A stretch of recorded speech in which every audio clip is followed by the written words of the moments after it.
Hare Krishna. So இங்கே நீங்கள் பார்க்கலாம், பின்னாடி வந்து மாடும் இருக்குது, இந்த தென்னை மரம் பிளான்டேஷனும் செஞ்சுட்டு இருக்கோம். இது எப்படின்னா உண்மையான ஆர்கானிக் வே நீங்கள் இங்கே பார்க்கலாம். ஸோ நம்மக்கிட்ட 2 செக்ஷன் இருக்குது, ரெண்டுமே ஆர்கானிக் வே. ஒன்று வந்து மாடு இருந்து நம்ம செய்கிற ஆர்கானிக் வே, இன்னொன்று வந்து இந்த சைட்டு நம்ம நட்டுட்டோம், இன்னும் மாடு உள்ளே விடல. ஸோ அந்த எலக்ட்ரிக் ஃபென்சிங் சிஸ்டம்லாம் இன்னும் செய்யலை. ஸோ இது ரெண்டுமே ஆர்கானிக். ஆனால் நீங்கள் ரெண்டுக்கும் வித்தியாசம் பார்க்கலாம். இது ஆர்கானிக், ஆனால் நம்ம வந்துட்டு டிராக்டர் இன்னும் எதுவுமே பார்க்கல. இது வந்துட்டு சூன் செய்ய போகிறதுனால நாங்கள் இது வித்தியாசம் காட்டுறோம். ஆர்கானிக் ஆனால் வந்து மாடு இல்லை உள்ள.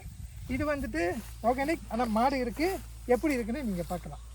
அப்போ வந்து என்னென்னா, பொதுவாக வந்து சாஸ்திரத்தில் வந்து நம்ம இந்த உலகத்தில் வாழ்கிற காலம் வரைக்கும் 7 விதமான அம்மாங்கிற ஸ்தானத்தில் 7 பேர் இருக்கானுங்க. ஒன்று நம்மளை பெற்றெடுத்த அம்மா, அடுத்தவங்க வந்து இந்த நெஸ், நம்ம பிறக்கும்போது கூட தாதியார் வேலை செய்கிறவங்க நெஸ், அதுக்கப்புறம் பூமாதேவி, அப்புறம் மாடு, இந்தமாரி ஒரு 7 பேர் வரிசையில் வருவாங்க. இப்போ மாடு எப்படி நீங்கள் பார்த்தீங்கன்னா, பூமாதேவி மாடு உங்கள் 2 பேரும் ரொம்ப எப்படி உதவி செய்கிறாங்கன்னா இதை நீங்கள் பார்க்கலாம். எப்படின்னா, மாடு வந்து நம்மளுக்கு கோமாத்தா மாடு வந்து நம்மளுக்கு அவங்க புல் சாப்பிட்டுட்டு நம்மளுக்கு உரம் கொடுக்குறாங்க, அதே நேரத்தில் சாப்பாடும் நம்மளுக்கு தராங்க.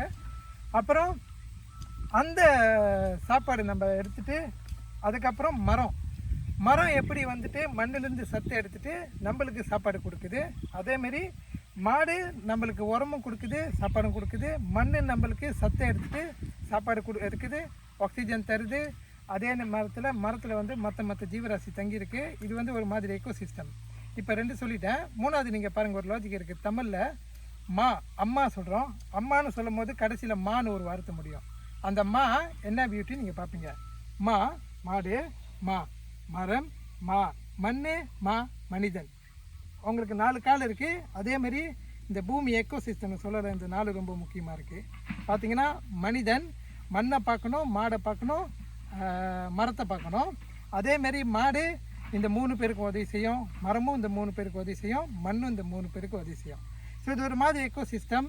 நம்ம இங்கே செய்கிறது எல்லாமே 100% ஆர்கானிக். அதே மாதிரி இவங்க இங்கே சாப்பிட்டுட்டு இவங்க போடுற அந்த சாணம் எடுத்து தான் நம்ம வந்து மரத்துக்கு அப்படியே போடுறோம்.